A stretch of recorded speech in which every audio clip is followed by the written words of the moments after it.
La gente, i cittadini, la popolazione scolastica si aspetta dalla politica che diciamo che cosa cominciamo a fare. Bacchetta magica non ce l'ha nessuno. Io capisco che magari lei adesso sarà in campagna elettorale. Momenti di tensione all'alberghiero Maffioli di Castelfranco Veneto. Oggi il sopralluogo della commissione scolastica provinciale è convocata d'urgenza dal Sant'Artemio.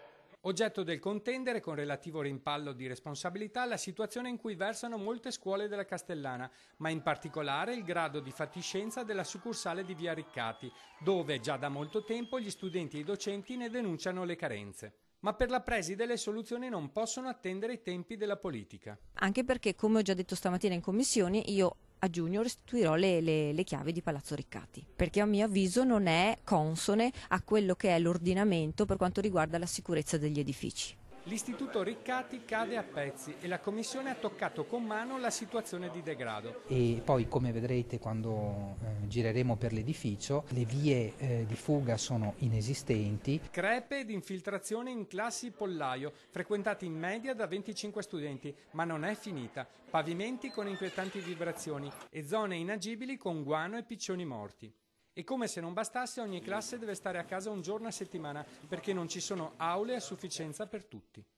A questo punto l'obiettivo primario della Commissione provinciale è quello di cercare una soluzione tampone in attesa che si sblocchino i fondi per la costruzione di una nuova scuola. Stiamo valutando fattivamente l'ipotesi di spostare 8 classi nell'ex tribunale, quindi questa è una prima soluzione che probabilissimamente sarà adottata già dall'inizio dell'anno prossimo e dopodiché stiamo procedendo con le progettazioni. Ma le polemiche non finiscono qui, visto che per alcuni consiglieri provinciali i problemi dell'edilizia scolastica potevano già da tempo essere risolti.